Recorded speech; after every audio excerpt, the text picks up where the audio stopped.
बिस्मिल्लाहिर्रहमानिर्रहीम रब्बिश्रह ली सदरी व यस्सिर ली अमरी वहलुल उक़दतम मिन लिसानी यफ़क़हू क़ौली या मुक़ल्लिबल क़ुलूबि सब्बित क़ल्बी अला दीनिक। अस्सलामु अलैकुम व रहमतुल्लाहि व बरकातुहू। प्यारे बच्चों, कैसे हैं आप लोग? खैरियत से? वालेकुम अस्सलाम व रहमतुल्लाहि व बरकातुहू। जीती रहिए, खुश रहिए, मुस्कुराती रहिए। अल्हम्दुलिल्लाह बेटा, अल्लाह का लाख लाख शुक्र है मैं ठीक हूँ। क्या आप मुझे याद दिलाएंगे, मैंने लास्ट क्लास में आप लोगों को कौन सा क्वेश्चन पार्शियली कंप्लीट करवाया था? कौन सा क्वेश्चन हमने हाफ कंप्लीट, हाँ हाफ कंप्लीट किया था, आधा मुकम्मल, आधा और मुकम्मल। ओके, सर क्वेश्चन नंबर 2 था। अच्छा बेटा, तो क्वेश्चन नंबर 2 में हम जो है वो मिसबा लिमिटेड और मिसबा लिमिटेड के एंट्रीज बना चुके हैं, ऐसे ही? जी बिल्कुल सही है जी सर। और आज हमें जल्दी से कामरान लिमिटेड के एंट्रीज बनानी है और फिर मजीद एक आध सवाल यहाँ से देखेंगे, फिर फाइनल पे भी जाएंगे इंशाल्लाह अल्लाह के हुक्म से। अच्छा, आपसे रिक्वेस्ट ये है कि बताइए। जी मेरा बेटा बोले। जी आप में से कोई कुछ कहना चाह रहा है? सर जो आज रिजल्ट आया है उसमें जो रोल नंबर, जी सर, रिजल्ट जो आया है आज बीकॉम का, सुनो, मेरी आवाज आ रही है आपको अरीशा? उसमें जो रोल नंबर्स हैं जैसे, जी सर, हाँ बताइए। सर बीकॉम का जो रिजल्ट आया है उसमें जैसे मेरा रोल नंबर तो है, लेकिन अगर बाकियों का रोल नंबर नहीं है तो इसका मतलब वो फेल है।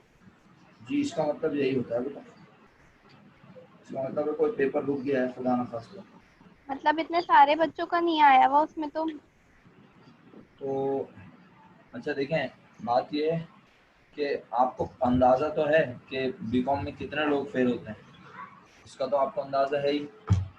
बहुत सारे लोग इतना नॉन सीरियस होकर पढ़ रहे होते हैं, तो क्या कह सकते हैं। बहरहाल अल्लाह ताला बस। सर जैसे मेरा रोल नंबर है तो वो लिखा हुआ है, उसके बाद 26 27 मतलब इतने सारे रोल नंबर्स गायब हैं और उसके बाद रोल नंबर आया, मतलब वो सारे बच्चे फेल हो गए। मतलब मेरी कॉलेज की इतनी सारी फ्रेंड्स हैं, उनका रोल नंबर ही नहीं आया, वो सब रो रही हैं, बेटा हालांकि मेरा मुझसे अच्छी पढ़ती हैं। देखो ये भी तो है ना कि असल में एक पेपर जिसका रुका है वो भी, उसका रिजल्ट भी नहीं है। जिसके दो पेपर रुके हुए हैं, ये तो ओवरऑल पास वालों का रिजल्ट है ना, अगर आपने सही से इसको देखा हो। ऐसा तो नहीं है ना कि जिसके 4 सब्जेक्ट क्लियर हैं, जिसके 5 सब्जेक्ट क्लियर हैं। तो वही। मेरा बेटा बात ये कि बस हमारे यहाँ जो निज़ाम है वो निज़ाम भी थोड़ा बहुत ख़राब है, और क्या कहते हैं, आप यूँ भी कह सकती हैं कि मतलब किसी का एक पेपर भी अगर रुका होगा तो वो एक तवील लिस्ट बन जाती है। और हमारे यहाँ होता क्या है, कोई एक पेपर अगर थोड़ा सा ट्रिकी आ गया तो उसमें बहुत सारे लोग जो है वो रुक जाते हैं। तो बस बहरहाल अल्लाह ताला आसानी फरमाए। आप देखें मार्कशीट आएगी ना, तो फिर मैं आर्गुमेंट या फिर मैं आपको सही मशवरा दे सकूंगा किसी को भी। चले बहरहाल अल्लाह ताला ने आपको तो क्लियर कर दिया माशाल्लाह, लेकिन बहरहाल अगर किसी का एक पेपर रुका है, किसी के 2 पेपर रुके हैं और वो समझता है कि सर इमरान उसको सही मशवरा देंगे, तो फिर जब मार्कशीट आ जाएगी तो वो मुझसे पूछेगा, फिर मैं उसे बताऊंगा कि उसके लिए क्या बेहतर है, क्या अच्छा है, क्या बुरा है, क्या करना चाहिए, क्या स्ट्रेटेजी होनी चाहिए, क्योंकि वक्त ऑलरेडी बहुत कम है। अभी तो वो बेचारा पार्ट 2 के 7 8 9 पेपर्स की तैयारी में लगा हुआ है, ऊपर से उसको अगर 1 2 3 पेपर का झटका लग गया तो वो किस तरह से हैंडल करे, क्या तरीका। तो अभी हम फिलहाल ये आज क्वेश्चन पढ़ लेते हैं, फिर जैसी मार्कशीट आती है फिर डिस्कस कर लेंगे इसको, ठीक है मेरा बेटा? जी या, सर। या इंडिविजुअल फोरम जी पे कोई मुझसे डिस्कस करना चाहे, यानी व्हाट्सएप पे डिस्कस कर लेगा, कोई बच्चा मुझसे डिस्कस करना चाहे। चलें, तो बेटा आज हम एंट्री बनाएंगे मेरे बच्चों कामरान लिमिटेड की बुक में। कामरान लिमिटेड है बड़ी कंपनी और इसे हम कहते हैं, हाँ रिफत तुम्हें पता ही नहीं है, रिजल्ट आ गया। अच्छा इसका मतलब है बाकी लोगों को भी नहीं पता होगा। ये तुम्हारी, ये आपके अरीशा, आपके ग्रुप में जितनी लड़कियां हैं इन सबको पता है ना रिजल्ट आ गया? जी चलो अब तुम अभी मत देखो, अभी छोड़ो, अभी तुम पढ़ लो पहले रिफत। पहले अभी पढ़ लो, फिर रिजल्ट बाद में देखना आराम से, ठीक है। चलो अच्छा, हाँ हाँ प्राइवेट का नहीं आया, ये तो रेगुलर वालों का आया है ना, रेगुलर वालों का रिजल्ट है, प्राइवेट का नहीं है, ठीक है। हाँ रिफत आप रेगुलर हैं प्राइवेट हैं? चलें तो मैं कह रहा हूँ कामरान। सर मैं रेगुलर हूँ। अच्छा तो कोई बात नहीं, आप आराम से देख लीजिएगा रिजल्ट, कोई मसला नहीं है, अल्लाह ताला आसानियाँ फरमाए। अब काम की बात यह है बेटा कि जनाब आली कामरान लिमिटेड ने जब इन मिसबा लिमिटेड को ख़रीदा तो कामरान लिमिटेड ने बेसिकली क्या लिया उनसे, उनके तमाम ऑल द एसेट और लायबिलिटी एंड अकाउंट पेबल और लायबिलिटी, ठीक है। तो जो एसेट आज तक मिसबा लिमिटेड का था वो मिसबा का नहीं रहा, मिसबा की बुक से वो क्या हुआ क्रेडिट, तो कामरान लिमिटेड की बुक में वो क्या होना चाहिए डेबिट। तो बस सिंपल सी बात है, आइए देखते हैं। देखिए ये पहली एंट्री बनी हुई है, लैंड डेबिट हुई, क्यों डेबिट हुई सवाल साथ साथ सामने रखता रहता हूँ। 75,000 की लैंड मिसबा के पास से क्रेडिट हो रही है और कामरान के पास डेबिट। बिल्डिंग 250 की है, सोच के बताओ क्या 250 की डेबिट होगी कामरान के पास? जी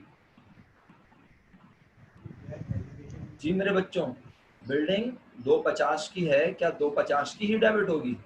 नहीं सर, अलाउंस फॉर डेप्रिसिएशन भी हुआ है। No sir. तो क्या हम 250 लिख के 75,000 अलाउंस फॉर डेप्रिसिएशन रिकॉर्ड करें कामरान की बुक में? अरे कामरान कहेगा तुम्हारी बिल्डिंग 2 करोड़ की थी, 2 रुपए की थी, 200 रुपए की थी, मुझे क्या गर्ज है, मैंने तो तुम्हारी बिल्डिंग को आज कितने रुपए का माना, 250 में से 75,000 रुपए डेप्रिसिएशन को लेस कर देंगे, सही है ना। वो कहेगा मैंने तुम्हारी बिल्डिंग को बुक वैल्यू पे लिया, कौन सी वैल्यू पर? Book value. और बुक वैल्यू क्या होती है, आपको 50 में से 75 माइनस करें तो 175 आएगा। तो देखिए ये सॉल्यूशन आपके सामने है, 175,000 से बिल्डिंग लिखी हुई। कोई एतराज हो तो फौरन पूछ लीजिएगा। आप अपने पास एंट्री बना रहे हैं साथ साथ अभी, या पिक्चर लेंगे, जैसे आप बेहतर समझे मुझे बता दीजिएगा, राइट। अच्छा उसके बाद फिर हमने कहा और क्या था इनके पास, अकाउंट रिसीवेबल 30,000 का, इस पर कोई अलाउंस फॉर बैड डेट्स वगैरह है नहीं फिलहाल, तो हमने कहा account receivable as it is 30,000 रुपये का जाएगा, मर्चेंडाइज 20,000 रुपये की जाएगी, सही है ओके। तो आप ये देखें 30 और 20 ये लिखा हुआ, मर्चेंडाइज इन्वेंट्री 20, अकाउंट रिसीवेबल 30, यहाँ तक कोई प्रॉब्लम? ये सारे एसेट अगर आप गौर से देखें नो सर। तो क्रेडिट हुए थे किसकी बुक से? मिसबा की बुक से। और मिसबा डेबिट, लिमिटेड। हाँ और डेबिट हुए किसकी बुक में? कामरान लिमिटेड की बुक में। अब कामरान लिमिटेड कहेगा मैंने ये सारे एसेट ले लिए, जरा ये एसेट देखो बनते कितने के हैं टोटल, मेरे सामने या स्क्रीन पे मेरे पास भी आ रहा होता है, अगर आप देखना चाहें तो यहाँ देख लें, वरना आपकी मर्जी आप खुद कैलकुलेट कर लें। 3 लाख रुपए, लेकिन साथ साथ इसने उसकी एक जिम्मेदारी भी कबूल की ना, कहा आपकी लाइबिलिटी आज से मेरी हो गई, मैं अदा करूंगा। कितने की लाइबिलिटी है? अकाउंट पेबल था 15,000 का, तो कामरान लिमिटेड ने अपनी लाइबिलिटी को बढ़ा लिया, लाइबिलिटी बढ़े तो क्रेडिट होती है, इसने अकाउंट पेबल क्रेडिट किया 15,000 से। अब आप मुझे सवाल का जवाब दें, अगर इसने सिर्फ एसिड लिए होते तो ये कितने रुपए बदले में देने का पाबंद था?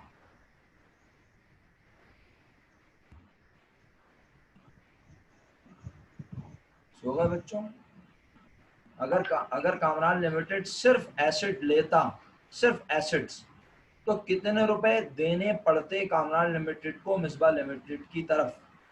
3 लाख। बिल्कुल 3 सही लाख। जवाब, बिल्कुल सही। बाकी सब लोग अगर हिम्मत करें तो वो भी 3 लाख बोल लेंगे इंशाल्लाह, कोशिश करें, 3 से 3 होता है, 3 लाख बोलेंगे ना इंशाल्लाह तो आवाज आएगी इस तरह से 3 लाख।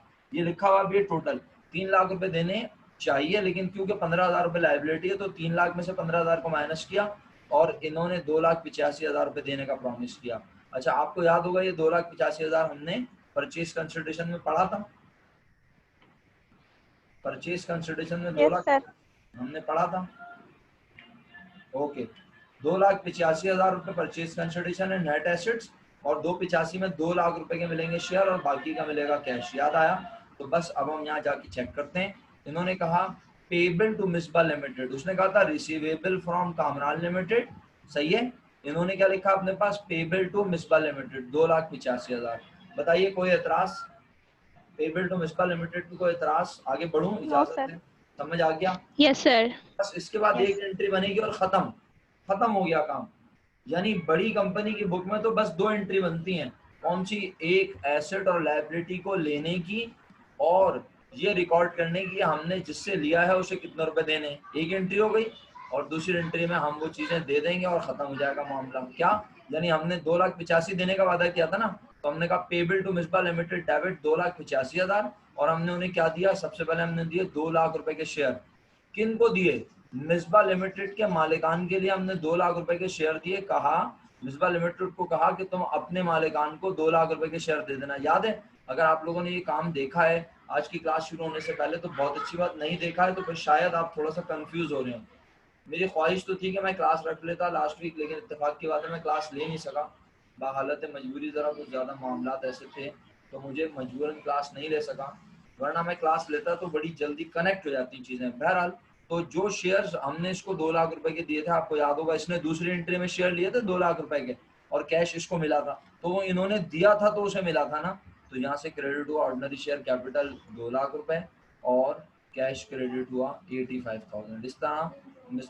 इस तरह कामरान लिमिटेड की जिम्मेदारी खत्म हो गई और कामरान लिमिटेड ने कहा अब हमें मिसबा लिमिटेड को कुछ नहीं देना। क्लियर, क्वेश्चन कंप्लीट हो चुका है। आप ये आप पिक्चर लेना चाहते हैं पिक्चर ले लें, ये लें, छोटा कर दिया मैंने व्यू, आप पिक्चर लेना चाहते हैं पिक्चर ले लें, ठीक है। और बस फिर मैं अगले क्वेश्चन की तरफ बढ़ता हूँ, थोड़ा सा कोशिश करते हैं मजीद डिफरेंट क्वेश्चन देखें। पिक्चर लेना चाहते हैं पिक्चर ले लें, रिफत आप पिक्चर लेना चाहती हैं ले लें, बिस्मा तुम काम कर रही हो, एमन, सामिया आप लोग लिख रहे हो या फिर सर ले ली पिक्चर। ओके जी सर कर लिया काम। लिख के जी सर कर लिया। वेरी गुड, लिख के कर लिया। जी सर।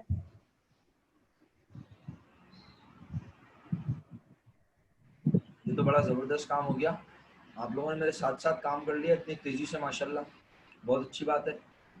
तो फिर नए सवाल की जानिब बढ़ता हूँ और थोड़ा सा नए सवाल की तरफ आपको ऐसे लेके जाता हूँ जिसमें आपको कुछ सही चीज़ सीखने को मिले।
अरे बच्चों 2018 रेगुलर क्वेश्चन नंबर 7 निकालना है, 2018 रेगुलर क्वेश्चन नंबर 7,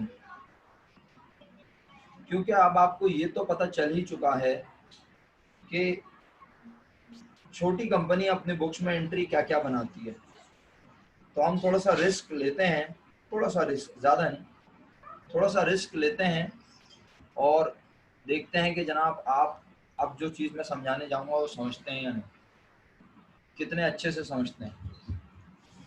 यानी मैं आपको एकदम मैंने जंप करवा रहा हूँ, मैं आपको ये जंप आमतौर पे हम क्लास में नहीं लगवाते, लेकिन जब बच्चे कम तादाद में हों, बच्चे तमाम जाने पहचाने हों, पता हो कि भाई इन बच्चों का कैलिबर क्या है, ये किस हद तक बात को सुनते और समझते हैं, तो फिर इस तरह की जंप लगाई जा सकती है जो मैं लगा रहा हूँ। वरना यकीनन आपने देखा मैंने आपको आपके कहे बगैर फॉर्मेट का क्वेश्चन नंबर 2 करवाया ताकि आप थोड़ी सी यूज टू हो जाएं। मैं डायरेक्ट ये 2018 का क्वेश्चन करवाता आप मुश्किल में आ सकते थे। अच्छा, अब आप में से अगर कोई एक, वैसे तो कोई भी अपना मतलब कोई एक जब मैंने बोल दिया तो कोई भी चाहे ये काम करने के लिए राजी हो जाए, या फिर 2 लोग अगर तरीके से म्यूट अनम्यूट करके बताएं क्या कि आपने छोटी कंपनी की बुक में जो एंट्री की सीक्वेंस देखी वो क्या है। अगर आप देख के बताना चाहते हैं देख के बता दें, आप बगैर देख के बता सकते हैं बगैर देख के बताएं। मेरा सवाल नहीं समझ आया तो मैं सवाल दोबारा बता देता हूँ। मेरा क्वेश्चन ये कि आपने छोटी कंपनी की बुक्स में जर्नल में एंट्री की सीक्वेंस क्या रखी है, यानी उसमें क्या काम हो रहा है कब?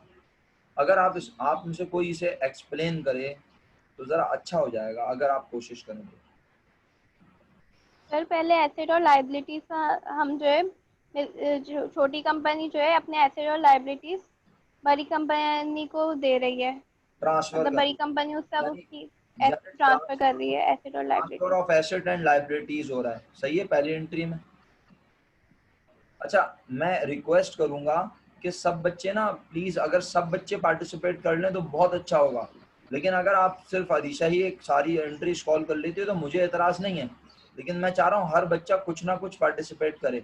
तो पहली एंट्री अरीशा ने हिम्मत करके बता दी है, बोला है छोटी कंपनी अपने बुक में पहली एंट्री बनाती है जिसमें वो एसेट और लाइबिलिटी ट्रांसफर करती है।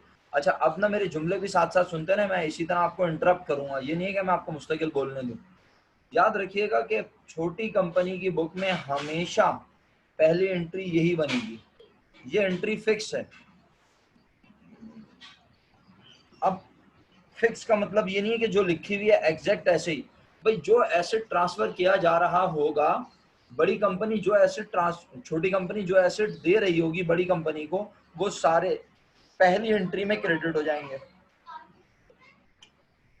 छोटी कंपनी जो जिम्मेदारी बड़ी कंपनी को दे रही होगी वो पहली एंट्री में डेबिट हो जाएगी। और सर जो एसेट ट्रांसफर नहीं कर रहे होंगे, जो लायबिलिटी नहीं दे रहे होंगे, उसका क्या होगा? वो बाद में दूसरी तीसरी चौथी एंट्री में आएगी, वो हम ग्रेजुअली आपको बताएंगे।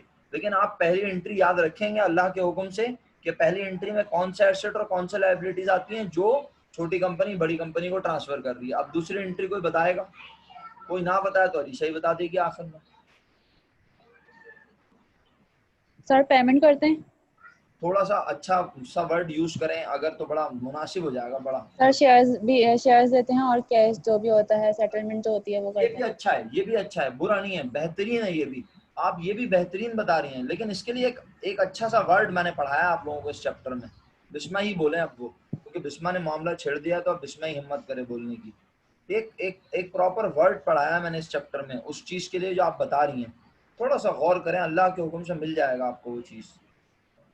आपने नरेशन लिखी थी बिस्मा, आप जाके नरेशन चेक करें, आपको याद आ जाएगा किस चीज की एंट्री है।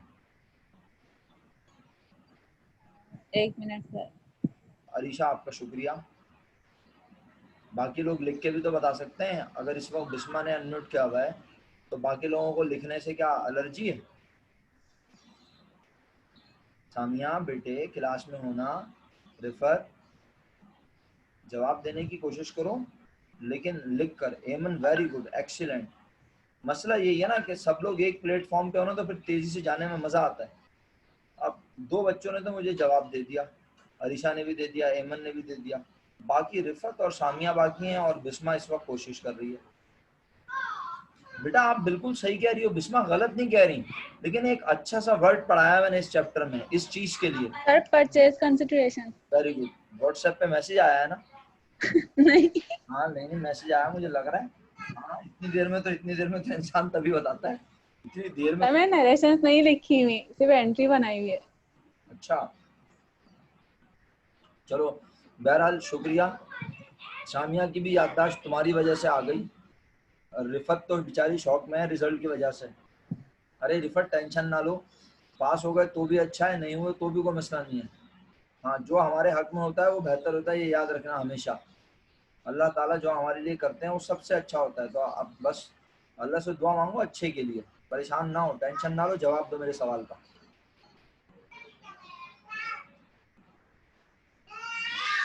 चलो बहरहाल शुक्रिया बहुत बहुत। आप लोग जब मेरे सवाल का जवाब देते हैं ना और जल्दी दे देते हैं तो मेरे लिए चलना ज़रा आसान हो जाता है।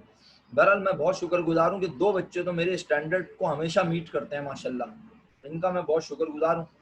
और मुझे पता है मैं अगर इनमें से किसी एक को बोल दूँ ना कि अगर आप सारी एंट्रीज बता दें तो ये सारी बता देंगी, चैंपियन है ये ऐसी। लेकिन कोई बात नहीं, अल्लाह ताला ने पांचों उंगलियां बराबर नहीं बनाई, हर बच्चे का दिमाग एक जैसा नहीं होता। कोई बात नहीं, आप मेरी बात गौर से सुने। पहली एंट्री बनी जनाब एसेट और लायबिलिटीज को ट्रांसफर करने की, दूसरी एंट्री बनी परचेज कंसिडरेशन को रिसीव करने की, ठीक है। उसके बाद तीसरी एंट्री बताओ किस चीज की बनी, अब बेशक देख के बताओ। Very good Alisha, excellent. लिख के बताएं सब लोग, कोई अनम्यूट करके बताना चाहे बिस्मा अलीशा के अलावा तो बता दे। तीसरी एंट्री किस चीज की बनाते हैं? इतनी देर लगा रहे हो यार, फिर दोबारा। सामिया इतनी देर लगा रही हो, रिफत, हेमंत तो चली गई शायद। मेरा बेटा तीसरी एंट्री मेरा बच्चा बनाते हैं शेयर होल्डर इक्विटी को क्लोज करने की। किस चीज की बनाते हैं? शेयर होल्डर इक्विटी को क्लोज करने की। किसकी शेयर होल्डर इक्विटी क्लोज होती है बताओ सामिया, किसकी शेयर होल्डर इक्विटी? छोटी कंपनी की। दोबारा बोलो। ये सामिया है? छोटी कंपनी की। मैं सामिया की बिस्मा की आवाज में सामिया है? हाँ नहीं सर, मैं हूँ। मैं हूँ, ओके। तो मेरा बेटा, अबे सामिया तू अभी भी उल्टे सीधे मैसेज लिख के भेज रही है, इडियट, सुन नहीं रही जहरीली। मैं बोल भी रहा हूँ कि शेयर होल्डर इक्विटी को क्लोज करते हैं, तो पहले तूने ऑर्डिनरी लिख के भेज दिया, अब रिटेन अर्निंग लिख के भेज रही है। अरे मेरा बेटा ये बोलना सीधा सीधा, छोटी कंपनी अपनी शेयर होल्डर इक्विटी को क्लोज करती है, क्यों? क्योंकि पहली एंट्री में वो एसेट और लायबिलिटीज को ऑलरेडी ट्रांसफर कर चुकी है, वो खत्म हो गए। दूसरी एंट्री में उसने अपने सामान चीजें देने के बदले में कुछ ले लिया, और तीसरी एंट्री में उसने शेयर होल्डर इक्विटी को क्लोज किया। क्यों? ताकि वो शेयर होल्डर्स के बारे में जान सके कि उन्हें कितने रुपए के शेयर और कितने रुपए कैश देना है। तो तीसरी एंट्री में शेयर होल्डर इक्विटी को क्लोज किया है। Samia, are you there? Getting my point? Okay, शुक्रिया। इसके बाद मेरे बच्चों, चौथी एंट्री में हम परचेस कंसिडरेशन में ली हुई चीजों को मालिकान में बांट देते हैं। ऐसा ही है, ये 4 एंट्री हैं जो कि आप पढ़ चुके हैं। मैं क्यों दोबारा पढ़ा रहा हूँ? यकीन करें कि अब जब मैं अगले सवाल में एंट्रीज पढ़ाऊंगा तो अब ये 4 के बजाय अगर 5 या 6 हो जाएंगी तो आप परेशान होंगे कि कभी 4 बनवाते हैं, कभी 5 और कभी 6। तो अब मेरे जुमले जरा बड़े कीमती हैं, गौर से सुन लो। एमन तुम भी सुन लो बेटा। पहली एंट्री 99% छोटी कंपनी की बुक में जो बनेगी वो एसेट और लायबिलिटीज को ट्रांसफर करने की होगी। सेकेंड एंट्री 99% किस चीज की होगी? मैं सवाल खोल लूं, मेरा ख्याल है ना, ज्यादा अच्छा रहेगा। ये रहा सेकेंड एंट्री, 99% शेयर्स और कैश यानी परचेस कंसिडरेशन को रिसीव करने की होगी। सेकेंड एंट्री फिक्स एंट्री है, पहली भी फिक्स, दूसरी भी फिक्स, लेकिन तीसरी एंट्री फिक्स नहीं है। सर क्यों फिक्स क्यों नहीं है? अब सुनो मेरी बात गौर से। तीसरी एंट्री इसलिए फिक्स नहीं है कि जो सवाल, सर अभी तो आपने ये बनाई हुई है तीसरी, इसलिए कि यहाँ पे तमाम एसेट खत्म हो गए थे, तमाम लायबिलिटी खत्म हो गई थी, तो हमने कहा बस ऑर्डिनरी शेयर होल्डर इक्विटी बची हुई है। लेकिन अभी थोड़ी देर पहले मैंने जो जुमले इस्तेमाल किया, अगर आप सब सुन रहे थे, तो मैंने कहा अगर छोटी कंपनी ने सारे एसेट ट्रांसफर नहीं किए, अगर छोटी कंपनी ने सारी लायबिलिटी पे, बोलो, छोटी कंपनी ने सारी लायबिलिटी पे नहीं की, उस लायबिलिटी को एंट्री नंबर 3 में पे किया जाएगा। अगर किसी एसेट को नहीं दिया बड़ी कंपनी को, तो वो एसेट बेचा जाएगा एंट्री नंबर 3 या 4 में। तो इसका मतलब है ये थर्ड नंबर की जो एंट्री है ना, यानी close of share holder equity, ये कब तक नहीं होता? जब तक के सारे एसेट और लायबिलिटी खत्म ना हो जाएं। याद रहेगा अल्लाह के हुक्म से। पता है क्या होता है? मैं जानता हूँ, बीइंग अ स्टूडेंट, मैं जब अपने आप को स्टूडेंट की जगह रखता हूँ, तो स्टूडेंट घर पे बैठ के जब पढ़ता है तो वो कहता है पता नहीं सर को कौन बताता है, कभी सर तीसरे नंबर पे ये वाली एंट्री बनाते हैं, कभी सर ये 5वें नंबर पे बना देते हैं। तो मेरी कोशिश होती है कि मैं बच्चों को ये समझाऊं कि भाई ये एंट्री बेसिकली बनेगी तो जरूर, ये वाली जो आपको इस वक्त हाईलाइट नजर आ रही है, शेयर होल्डर इक्विटी क्लोज होने की एंट्री बनेगी जरूर, लेकिन कब बनेगी? जब हम ये मेक श्योर कर लेंगे कि सारे एसेट खत्म हो गए, सारी लायबिलिटी खत्म हो गई, तो फिर हम ये वाली एंट्री बनाएंगे। अगर पहली एंट्री में सारे एसेट सारी लायबिलिटी क्लोज नहीं हुई, तो एंट्री नंबर 3 में हम लायबिलिटी को पे करेंगे, फोर्थ एंट्री में हम एसेट को बेचेंगे। फिर जब हम देखेंगे सारे एसेट लायबिलिटी खत्म हो गए, फिर हम ये वाली एंट्री बनाएंगे। फिर इसका नंबर 5वां या 6ठा हो जाएगा, फिर हम शेयर होल्डर्स को पैसे देके रुखसत करेंगे। तो इसका मतलब है ये चारों एंट्री बनेंगी जरूर। पहली और दूसरी अपनी जगह फिक्स है, या पहले और दूसरे नंबर पे बन जाती है, लेकिन तीसरी एंट्री कभी चौथे और कभी 5वें नंबर पे चली जाती है, और ये सबसे आखिर में ही बनेगी। सुना आप लोगों ने सबने? विस्मा रिपीट करो मैंने क्या कहा। सर तीसरी एंट्री जो है जब ये चेंज हो सकती है। पहली और दूसरी तो जो है 99% जो होती है वही रहती है, और वो बनती भी पहले और दूसरे नंबर पे ही है। सही है जी। और तीसरे नंबर की जो एंट्री है वो कभी कभी चेंज हो सकती है, अगर जैसे हमने अगर एसेट्स पूरे नहीं दिए हो या फिर लायबिलिटी पूरी पे नहीं की हो। हाँ, तो वो जो एसेट वाली एंट्री होगी, एसेट को बेचने की, वो तीसरे नंबर पे आ जाएगी। लायबिलिटी को पे करने की एंट्री चौथे नंबर पे आ जाएगी। और फिर जब हम देखेंगे आप सारे एसेट लायबिलिटी हो गए, फिर हम 5वें नंबर पे ये एंट्री बनाएंगे और छठे नंबर पर ये एंट्री बनाएंगे। यानी ऐसा नहीं है कि ये दोनों एंट्री नहीं बनेंगी, ये बनेंगी तो जरूर, लेकिन इन दोनों के बनने से पहले बीच में कुछ और एंट्रीज आ जाएंगी। अल्हम्दुलिल्लाह आप लोगों को समझ आ रहा होगा। रिफत बेटा समझ आ रहा है मेरा बच्चा? आगे बढ़ूं तो अब 2018 का सवाल हम पढ़ते हैं अल्लाह के हुक्म से। रिफत का रिप्लाई नहीं आया, रिफत क्लास में है तो रिप्लाई करें। मैं 2018 का क्वेश्चन 5 ईयर में आप सामने रख लें, पढ़ता हूं और फिर हम उसके जवाब को यहाँ देखेंगे। जवाब ऑलरेडी यहाँ सॉल्व है, लेकिन हम पहले सवाल पढ़ लें और उसके बाद फिर देखेंगे जवाब। पहले आप मत देखें जवाब, वरना ज़हनी तवाज़ुन खराब होने का शदीद खतरा होता है। अच्छा जी,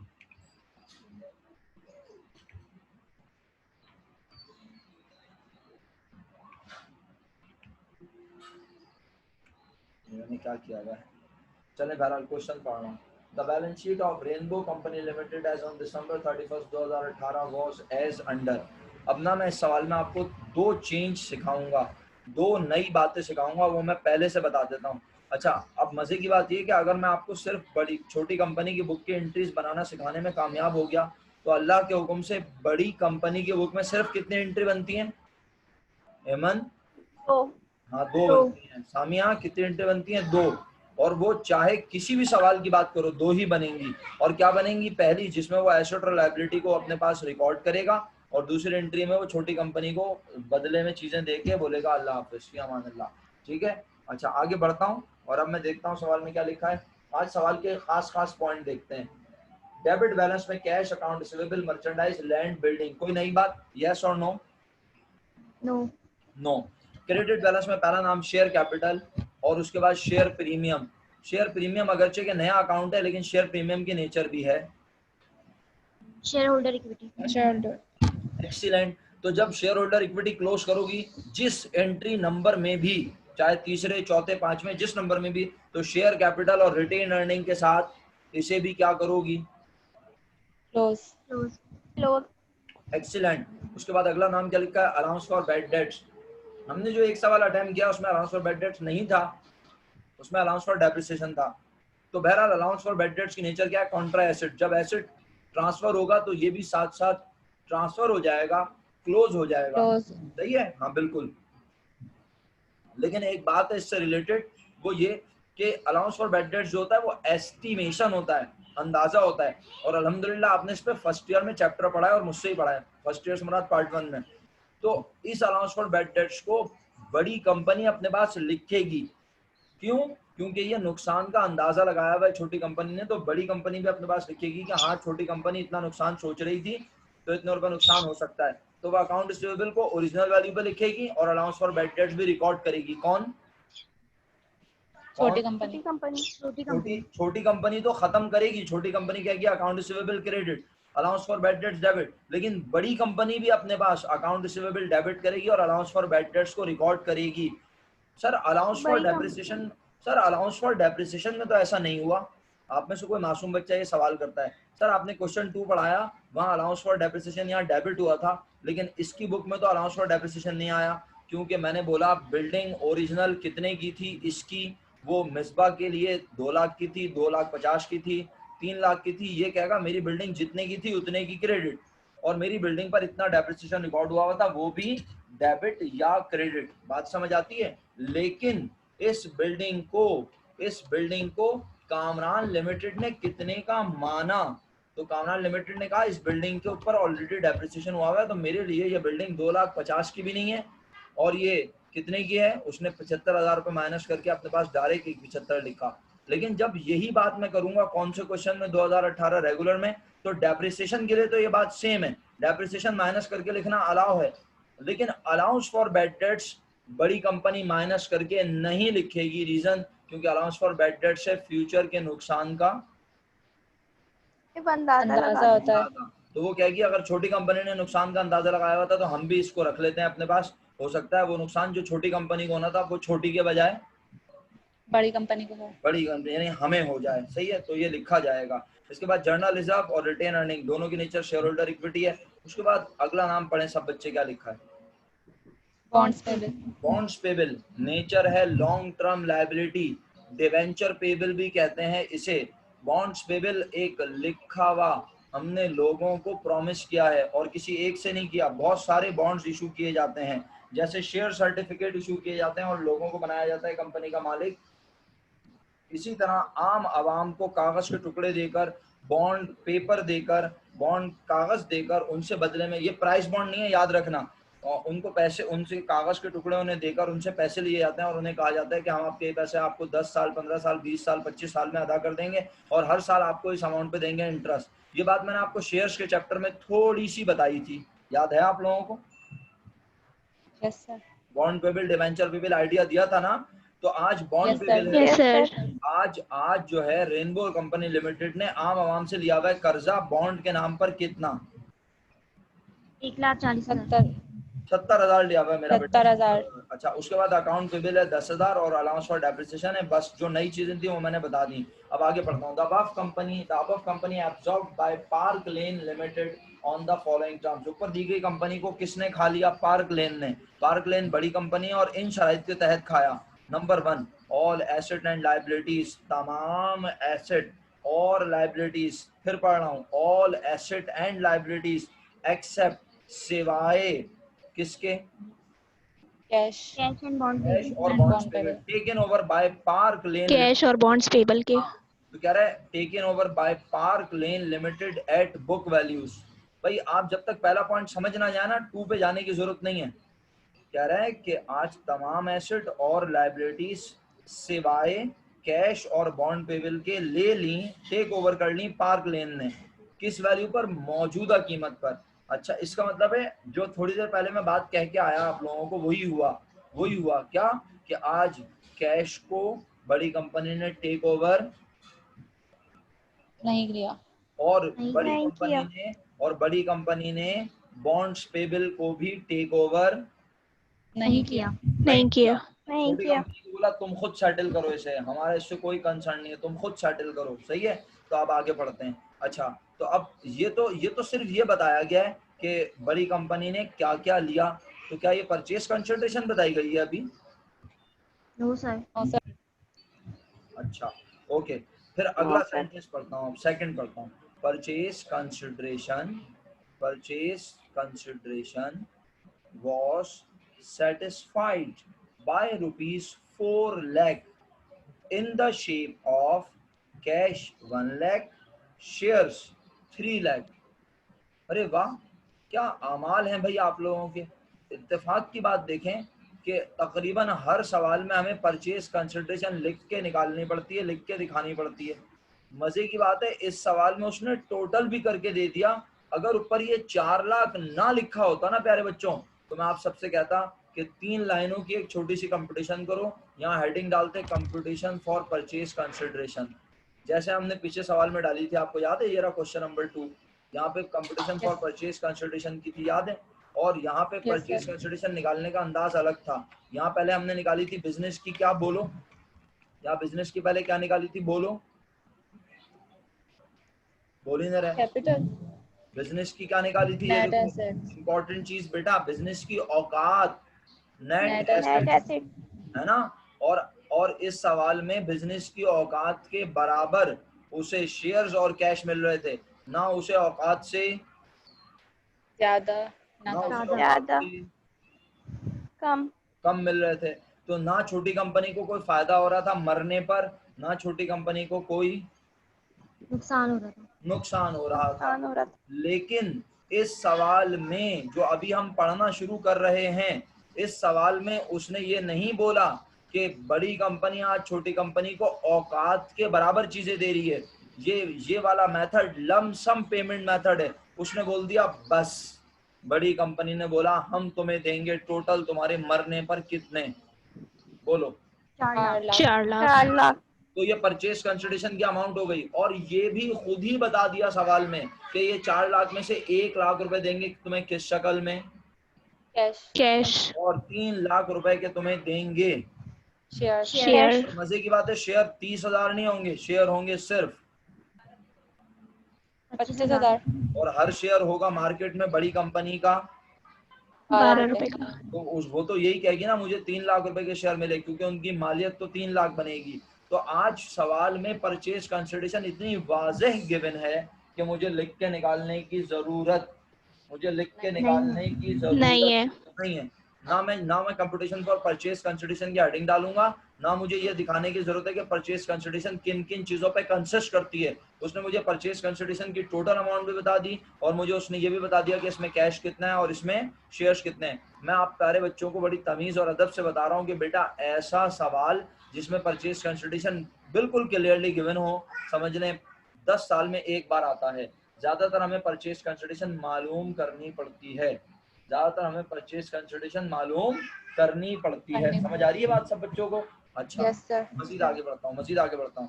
तो अल्हम्दुलिल्लाह ये बात क्लियर हो गई। अब जरा देखते हैं आगे क्या लिखा है। पॉइंट नंबर 3 में लिखा है रेनबो कंपनी लिमिटेड। कौन है रेनबो? बड़ी कंपनी। छोटी कंपनी। बिस्मा बेटे, सॉरी सर। रेनबो कंपनी कौन सी है? छोटी company. Rainbow company limited paid, rainbow company limited अदा कर रही है 1,20,000 in full settlement of bonds payable. यानी छोटी कंपनी के थे ना बॉन्ड्स पेबल, छोटी कंपनी के बॉन्ड्स पेबल को क्या बड़ी कंपनी ने टेक ओवर किया?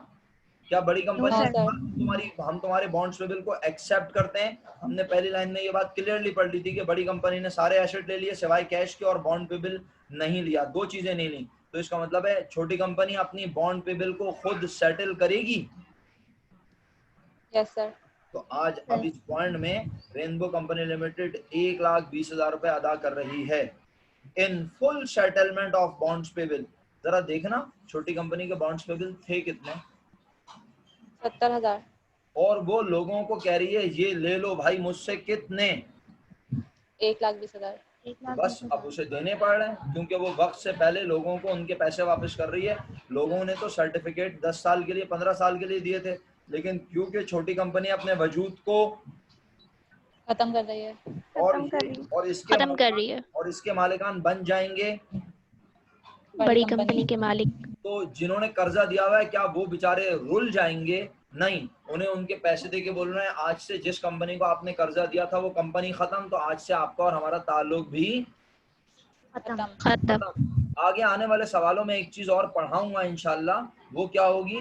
उसमें ये होगा कि छोटी कंपनी कहेगी तुमने कर्जा मुझे दिया था ना, तो मैं तुम्हारा कर्जा वापस नहीं कर रही, बल्कि अब तुम्हारा कर्जा वापस करेगी कौन?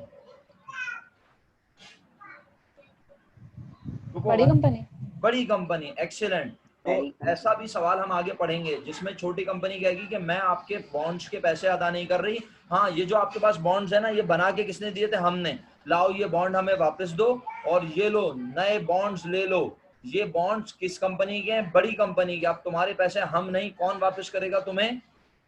बड़ी कंपनी। लेकिन ऐसा करने से पहले प्रैक्टिकल लाइफ में बॉन्ड होल्डर से इजाजत ली जाती है कि अगर आपके पैसे हम नहीं बल्कि ये वाली कंपनी अदा करते तो आपको एतराज तो नहीं होगा? बॉन्ड होल्डर कहते हैं हाँ कोई एतराज नहीं होगा। तो ऐसी सूरत में छोटी कंपनी उनसे उनके पर्चे वापस लेकर